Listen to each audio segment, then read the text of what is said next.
जगदलपुर से बड़ी खबर, नक्सली मूवमेंट की खबर आई है। सीमावर्ती इलाकों में माओवादियों के सक्रिय होने की खबर मिल रही है। तेलंगाना बॉर्डर पर कई बड़े नक्सली लीडर के मूवमेंट की खबर मिल रही है। सूत्रों से मिली जानकारी के अनुसार नक्सली मूवमेंट की खबर मिली है। नक्सली मूवमेंट को लेकर पुलिस ने अभी तक कोई पुष्टि नहीं की है। दूसरे राज्यों से लगी सीमा पर पुलिस ऑपरेशन लगातार जारी है। बड़ी खबर आपको बता रहे हैं जगदलपुर से, जहां सीमावर्ती इलाकों में माओवादियों के सक्रिय होने की खबर मिल रही है। तेलंगाना बॉर्डर पर कई बड़े नक्सली लीडर के मूवमेंट की जानकारी मिली है। तो सूत्रों के हवाले से ये जानकारी मिली है। नरेश मिश्रा हमारे सहयोगी फोन लाइन पर जुड़ चुके हैं। नरेश, चूंकि फोर्स भी और पुलिस भी लगातार ऑपरेशन चला रही है, ऐसे में इस मूवमेंट को किस तरीके से देखा जाए नक्सलियों के?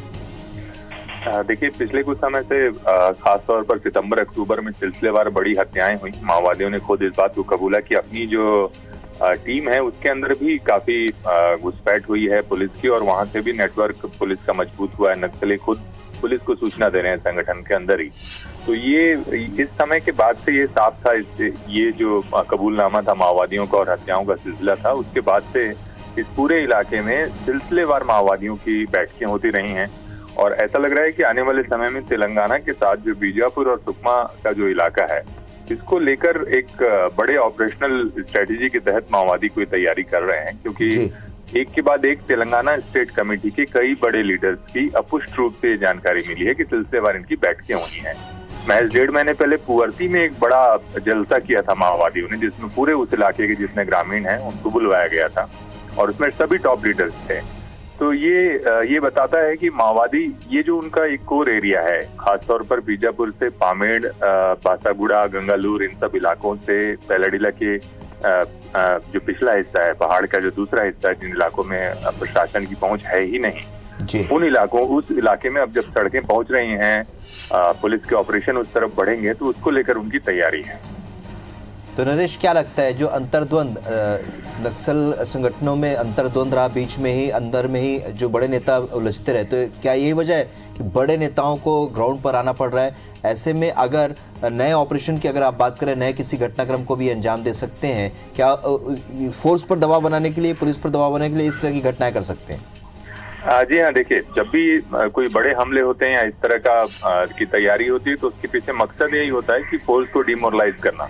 और आप देखिए कि पिछले कुछ समय से, पिछले 3 सालों से विशेष तौर पे ये देखने में आ रहा है कि फोर्स जो अपने कैंप से लगे जितने भी आसपास के इलाके और नए इलाके, जिन इलाकों में कैंप उन्हें एस्टेब्लिश करना है, वो इलाकों में सिलसिलेवार ऑपरेशन कर रही है। कोरोना के दौरान जरूर ऑपरेशन प्रभावित हुए थे, लेकिन एक बार फिर से सुकमा हो, बीजापुर हो, इन इलाकों में जो कोबरा है और डीआरजी है, इनके जवानों की गश्त और ऑपरेशन शुरू हुए हैं। पहले ये हो रहा था कि एक दिन में ही ऑपरेशन एक समयबद्ध तरीके से किए जा रहे थे, लेकिन फिर से 2-2, 3-3 दिनों के दायरे में इसको बढ़ाने की कोशिश हो रही है। और माओवादी ये समझ रहे हैं कि यदि ये सिलसिला और आगे चला, तो उनके लिए यहाँ पर संगठन को तो आंतरिक तौर पे मजबूत करने की आवश्यकता है ही, क्योंकि अगर इस तरह सूचनाएं लीक होंगी तो बड़े लीडर भी मारे जा सकते हैं, पकड़े जा सकते हैं। तो इसलिए वो कसावट के लिहाज से इस इलाकों में लगातार एक तरह से अपने संगठन को न केवल मजबूत कर रहे हैं, बल्कि जो फोर्सेस के ऑपरेशन है उनको लेकर भी ज्यादा सक्रिय हैं। चलिए नरेश, इस जानकारी के लिए आपका बहुत बहुत शुक्रिया।